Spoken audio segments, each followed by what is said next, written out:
본문에 나오는 아람의 군대 장관과 훗날 예수 그리스도께 나와서 영생을 어떻게 얻을 수 있냐고 질문했던 부자 청년, 이 관원은 매우 상반되는 시작과 끝을 장식한 정말 대조되는 인물이다라는 것이죠. 우리 한번 제가 같이 나아만 장군과 부자 관원을 한번 비교해서 대조해서 설명을 해보겠습니다. 먼저 나아만 장군은 처음엔 이스라엘 왕이라는 잘못된 사람에게 나아갑니다. 엘리사를 찾아야 되는데 열왕기하 5장 6절을 한번 읽어보세요. 시작. 이스라엘 왕에게 그 글을 전하니 일러스되 내가 내 신하 나아만을 당신에게 보내오니 이 글이 당신에게 이르거든 당신은 그의 나병을 고쳐주소서 하였더라. 아병에 이스라엘 왕에게네. 첫 단추부터 지금 잘못 껴 있는 것을 우리가 알 수가 있죠. 나중에는 어마어마한 기적을 경험했지만 출발이 아주 좋지 않았습니다.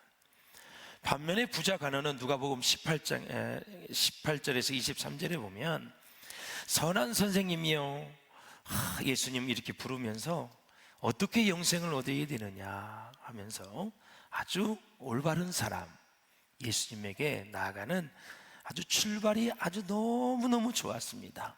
어떤 관리가 물어 이르되 선한 선생님이여 내가 무엇을 하여야 영생을 얻으리까? 라는 거예요.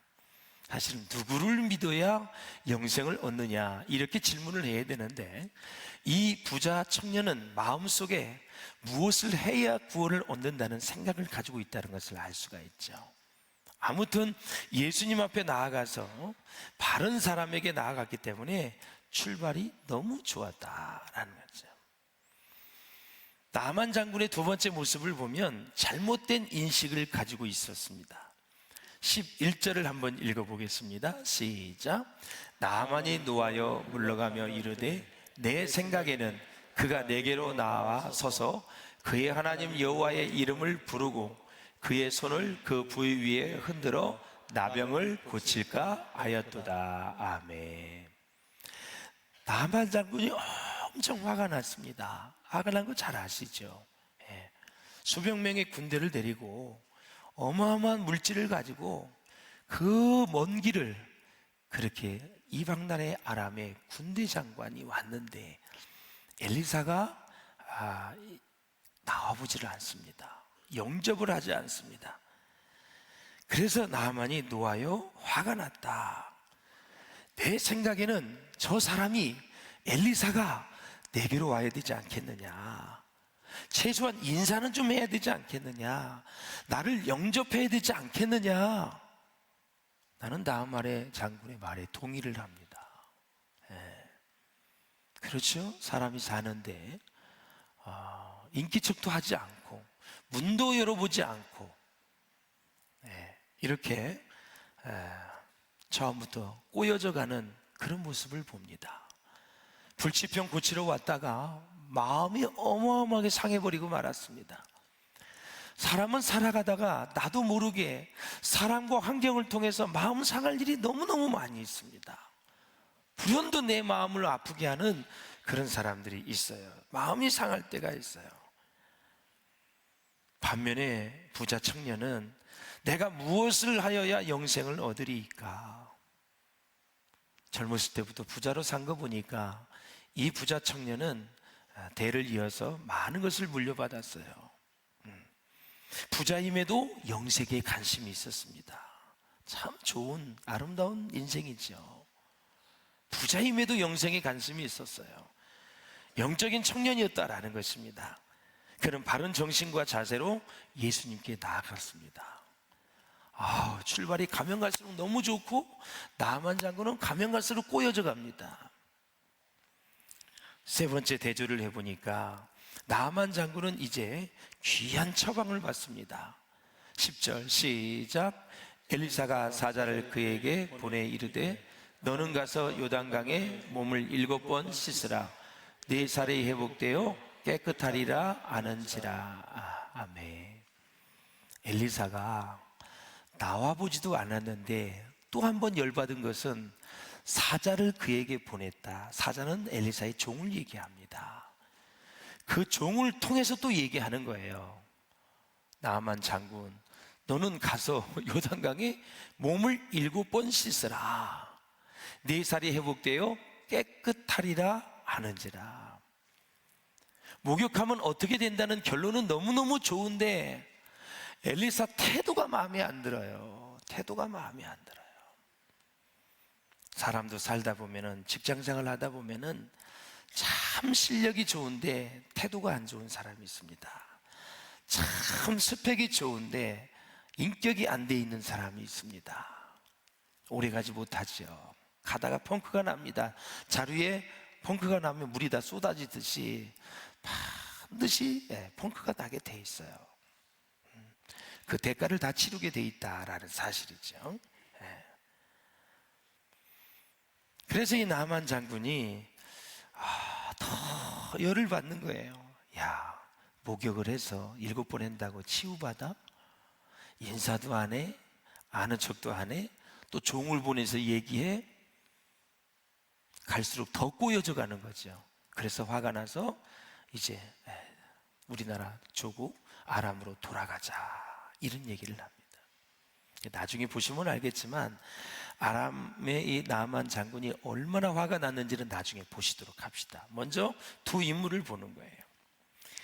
먼저 이제 나만 장군을 봤고, 이제 부자 관원은 어떤가? 부자 관원은 22절에 보면 바른 해답을 얻어요. 자, 기가 막히죠. 시작. 예수께서 이 말을 들으시고 이르시되 네가 아직도 한 가지 부족한 것이 있으니 내게 있는 것을 다 팔아 가난한 자들에게 나누어 주라. 그리하면 하늘에서 내게 보화가 있으리라. 그리고 와서 나를 따르라 하시니. 아멘. 영생에 대한 이야기를 하니까 어떻게 해야 영생을 얻을 수 있습니까? 라고 질문하니까 예수님이 말씀하십니다. 너 진짜 멋진 인생을 살았는데 한 가지 부족한 것이 있다. 요 한 가지만 해결하면 너는 대박이다, 이거죠. 첫째, 내게 있는 것을 팔아. 적당히 파는 것이 아니라 다 팔아. 다 팔아. 목적이 뭐냐? 가난한 자들에게 주기 위해서 파는 것이죠. 두 번째는 가난한 자들에게 나누어 주라 그랬습니다. 세 번째, 그렇게 하면 어떤 일이 일어나느냐? 하늘에서 내게 보화가 있으리라. 상급이 있으리라.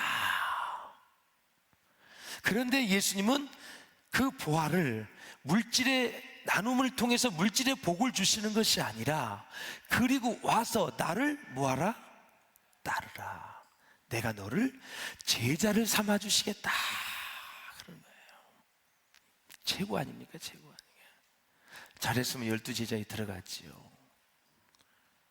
제자를 삼아 주시겠다. 그러니까 주님의 제자로서 따라가는 것이 물질이 그렇게 많은 것보다 훨씬 가치가 있다, 그 뜻이죠. 그래서 어마어마한 축복을 다 거머쥐게 하려고 그렇게 제안을 했는데 그게 되질 않았어요. 누가복음의 신학을 보면은 제자가 되는 길이 다른 복음서하고 조금 차이가 있어요. 믿음이 있는 건 당연해요. 마태복음도 그렇고 마가도 그렇고 요한도 그렇고. 반드시 누가복음의 저자 누가와 사도행전의 저자 누가는 행위를 강조하고 있어요. 야고보서에서 행함이 없는 믿음이 그 자체가 죽은 것이라고 말씀드린 것처럼 행함을 강조하고 있다. 이 믿음과 행위가 같이 가야 주님의 참 제자가 될 수 있다. 그래서 가난한 자들에게 다 나눠주고, 그러면 하늘에 보화가 있을 것이고, 그리고 나는 나를 따르라 얘기하고 있는 거예요. 이게 최고의 축복이다라는 거죠. 주님의 아들딸이 된 것을 감사할 수 있기를 바랍니다. 주님의 자녀가 된 것을 감사할 수 있기를 바라요. 그거보다 더 귀한 것이 없는 것이죠. 그리고 이제 나만 장군이 기이한 처방을 받았는데 그것을 다 실행을 해서 순종을 해서 치유함을 받습니다. 나만이 이에 내려가서 하나님의 사람의 말씀대로 요단강에 7번 몸을 잠그니 그 살이 여전하여 어린아이의 살 같아서 깨끗하게 되었더라. 꼬여만 가던 인생이 마지막 계집아이의 이야기를 들었어요. 여기까지 왔는데 한번 순종해 보라는 거죠. 다메섹에도 엄청 깨끗한 물이 많이 있는데 거기 목욕은 할 수 있지만 선지자의 말에 지금 요단강에 가서 7번 몸을 담그고 씻으면 목욕을 하면 낫는다 하오니 한번 하는 것이 어땠느냐, 그 계집아이의 이야기를 듣습니다. 순수하지요. 이렇게 기적을 맛보기 전에는, 축복을 얻기 전에는, 하나님의 은혜를 힘입기 전에는 사단의 세력이 나를 방해한다는 사실을 꼭 잊어서는 안 됩니다. 나만 장군이 순종해서 기적을 체험해야 되는 그런 상황을 이 마귀는 다 알고 있어요. 그래서 끝까지 꼬이고 계속 꼬이게 만드는 거예요. 그래서 마지막에는 순종의 열쇠를 가지고 이 모든 꼬였던 것을 한꺼번에 다 해결이 되어지는 것을 볼 수가 있습니다. 여러분, 순종이라는 것은 기적을 일으키는 가장 중요한 것이에요. 순종을 하게 되면 이 모든 꼬였던 것들이 한꺼번에 다 풀리게 되어진다라는 사실이죠. 그래서 출발은 정말 좋지 않았지만, 시작은 좋지 않았지만 결과가 너무너무 좋은 거죠. 불치병의 사람이 치료를 받았다는 것은 자기 생애 최고의 기적이 아니겠습니까, 여러분? 그러나 부자 청년은 오늘 23절에 보면 불순종하여 구원받지 못하는 모습을 보죠. 시작. 그 사람이 큰 부자이므로 이 말씀을 듣고 심히 근심하더라. 아멘. 예. 부자였기 때문에, 그냥 돈이나 없었으면 이 사람이 얼마나 좋았을까. 부자였기 때문에, 그것 때문에 근심하여 주님의 곁을 떠나버리고 말았다. 참 영적인 청년이었었는데 아까운 청년인 것입니다. 목회를 하다 보면 교회를 떠나고 등지는 사람이 있습니다. 이것 때문에 저것 때문에, 이 문제 때문에 저것 때문에 교회를 등지고 힘들어하는 사람들이 있습니다. 여러분, 잘 극복할 수 있기를 주의 이름으로 축원합니다. 왜? 우리가 받은 구원과 우리가 누리고 있는 이 하늘의 가치는 너무너무 소중하고 가치가 최고로 중요하기 때문에, 그런 것들 때문에 가장 가치 있는 것을 놓쳐서는 절대 아니 된다라는 사실이죠. 할렐루야. 요한복음 5장에 가면 베데스다 연못가에 38년 된 환자가 있고, 요한복음 9장에 가보면 나면서부터 맹인이 된 사람이 있고, 두 사람이 다 치유를 받습니다. 38년 된 환자는 걷게 되고요, 눈먼 소경은, 맹인은 눈을 뜨게 됩니다. 두 사람의 모두 이름이 성경에 명시되지 않았어요. 환자만 나왔지 이름이 나타나지 않는다.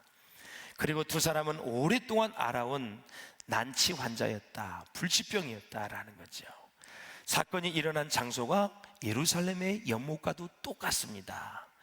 그리고 두 가지 사건 모두가 다 안식일 문제로 시비가 붙었습니다. 두 가지가 다 안식일에 치유됐거든요. 38년 된 환자도 안식일에 일어났어요. 그리고 맹인도 안식일에 치유가 되고 복이 되어졌어요. 유대인이 시비를 하는 거예요. 병도 못 고치게 만드는 거예요. 그래서 이 시비 중에 유대인들이 38년 된 환자에게 묻습니다. 그리고 이 환자는 첫째, 감사할 줄 몰랐다라는 거예요.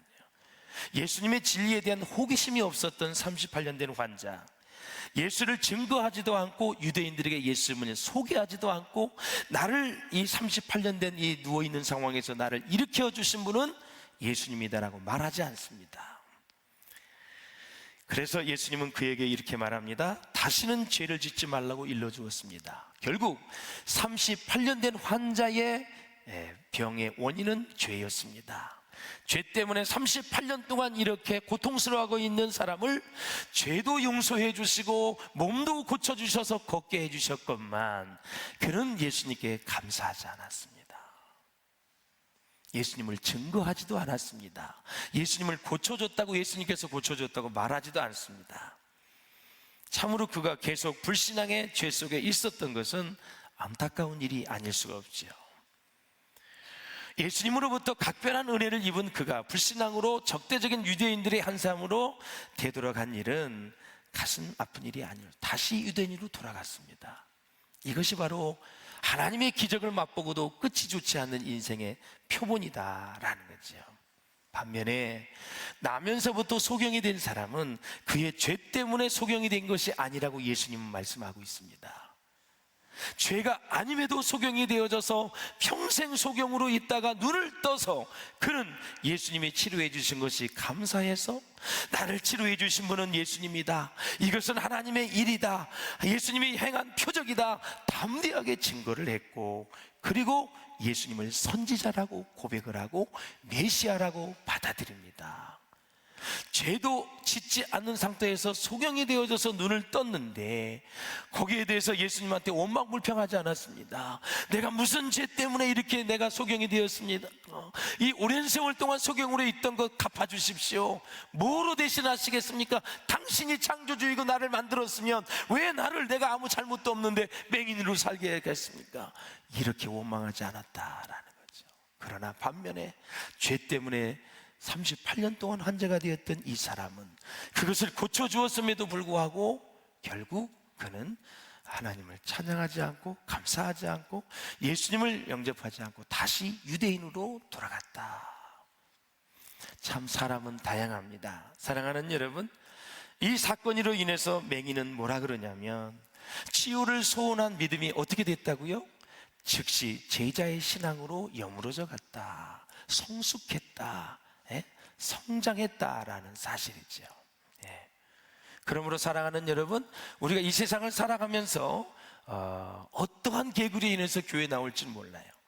때로는 이런 일 저런 일, 정치하는 사람은 정치를, 어떤 사람은 사업을 하다가 사업 때문에, 어떤 사람은 친구의 전도 위해서, 어떤 사람은 전도 축제를 통해서, 어떤 사람은 또 길가에서 붕어빵을 먹고 다양하게 올 수가 있어요.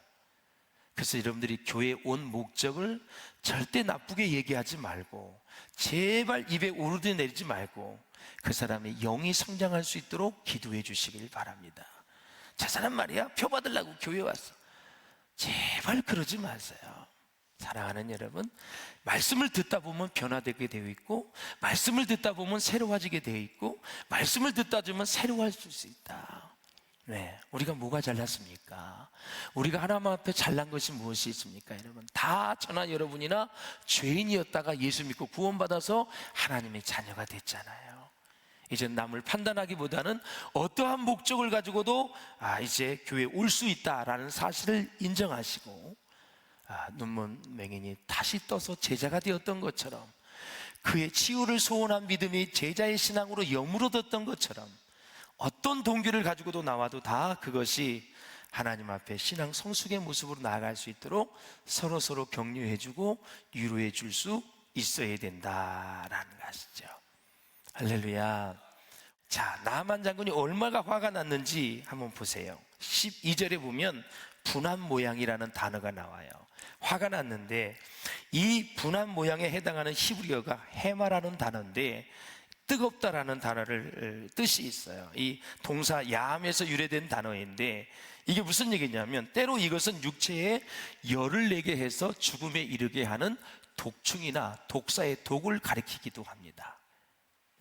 이것을 우리가 직역을 해서 이제 정리를 하자면, 나만이 엘리사의 냉대에 대해서, 문 밖에도 나오지 않는 냉대에 대해서 심히 누하여 마치 독을 품은 독사처럼 그렇게 되어서 화를 내고 있는 모습. 그래서 그 당시에 군사력을 가지고 저거 죽이고 갈까, 죽여버릴까, 그런 생각도 가지고 있었다라는 사실이죠. 너무너무 화가 나가지고 평생 그런 대접 처음 받았을 거예요. 야, 내가 군대를 이끌고 그냥 금, 은, 달란트를 엄청나게 의복까지 가지고 가는데 나를 반겨해 줄 거고 나를 환영해 줄 거고 엄청나게 나를 해줄 거야 했는데, 어찌 초가지 무너질 만한 그런 집에 엘리사가 있었는데 나아보지도 않고 인기척도 없고, 그리고 인사도 안 하고 종을 통해서 또 얘기하니까 얼마나 화가 났겠습니까, 여러분. 사람은, 제가 이렇게 기독교인을 제가 불기둥에도 한번 말씀을 드렸잖아요. 예수 믿는 사람은 사랑을 많이 받아요. 그래서 상처가 많은 것을 여러분 아셔야 돼요. 하나님도 우리를 사랑하고 교회에서도 더 설교도 사랑하고 서로 사랑한다는 이야기가 너무 많이 있기 때문에 작은 것에서 상처를 입는 거예요. 우리 기독교 신앙인들은, 크리스찬들은 가난해도 참을 수가 있어요. 핍박을 받아도 박해가 와도 참을 수가 있어요. 그런데 모욕하는 말은 참을 수가 없는 거예요. 왜? 사랑을 많이 받은, 자존감이 다 높아. 들은 거는 너무만 많아가지고 하나님이 당신을 사랑한다, 누구도 당신을 사랑한다, 목사님이 당신을 사랑한다, 그러니까 자존감이 얼마나 높은지 몰라. 그러다가 어떤 이야기 하나 들으면 그때부터는 꼭지가 돌아가고 뚜껑이 열려가지고 막 말을 하면서 관계를 다 깨버리는 이런 상황인데, 나만 장군이 이렇게 모욕을 당한 거예요. 예? 그럼에도 불구하고 종들의 간청을 받아들인 걸 보면 아랫사람의 말에도 귀를 기울일 줄 아는 겸손한 사람이었다. 지략도 뛰어난 사람이었다. 그런데 반면에 나아만은 엘리사에게 직접 가지 않고 이스라엘 왕에게 간점을 보거나 자신의 모습을 화려하게 꾸며가지고 엘리사를 찾아간 것을 볼 때 자신의 신분에 대해서 굉장히 자만한 자이다 볼 수가 있어요. 뿐만 아니라 자기의 종들이 자기에게 간언을 냈을 때 그것을 잘 받아들여 나중에 하나님의 은혜를 힘입어 하나님을 섬기기로 결심한 것을 보면 마음이 순수한 사람이다. 자, 한 사람 이 안에 여러 가지 모습이 나와요. 순수한 모습, 자만한 모습, 겸손한 모습, 화가 난 모습, 여러 모양이 나와요. 출발은 어려웠지만 마지막 종들의 말에 탁 순종을 했을 때 그 모든 것들이 다 덮어지고 질병은 치유받고 그런 기쁜 마음으로 고국으로 돌아갈 수 있었다라는 것이죠. 사랑하는 여러분, 요단강에서 7번 씻는데 걸리는 시간은 얼마 걸릴까요? 모든 성경학자들이 얘기하기를 10분에서 30분 사이다 이렇게 입니다. 30분 정도가 지나면 기적이 일어날 타이밍에 화를 낸 것입니다. 기적을 앞두기 전에, 동트기 전이 가장 어두운 것처럼 반드시 해가 뜨잖아요. 가장 어두울 때가 동트기 전이에요. 해가 뜨기 전이에요. 기적이 일어나기 전에 화를 내지 마시고, 기적이 일어나기 전에 우리가 마음을 잘 다스려야 된다. 축복을 받기 전에 마음 다스림을 잘 하셔야 되고, 은혜를 받기 전에 마음을 잘 다스려야 된다. 사랑하는 여러분, 우리 잠언서 29장 22절에 보면 이렇게 나와 있어요. 노하는 자는 뭐를 일으켜요? 다툼을 일으킨다. 성내는 자는 범죄함이 많으니라 그랬습니다. 저는 오늘 시작보다 끝이 좋은 인생이 되기 위해서는 두 가지를 꼭 염두에 둬야 된다. 첫째, 자기 삶의 환경 속에서 부딪혀오는 역경이나 환난을 반드시 통과해야 우리는 끝이 좋은 인생이 될 수 있다. 할렐루야. 두 번째는 죄를 회개하고 용서함을 받는 이런 일이 반드시 우리 가운데 있어야 우리는 끝이 좋은 인생이 될 수 있다. 처음이 나쁠지라도, 과정이 힘들었을지라도 여러분의 인생의 마지막에는 정말 좋은 결말을 맺을 수 있고 하나님이 인정하시는 그런 삶이 될 수 있기를 주의 이름으로 축원합니다.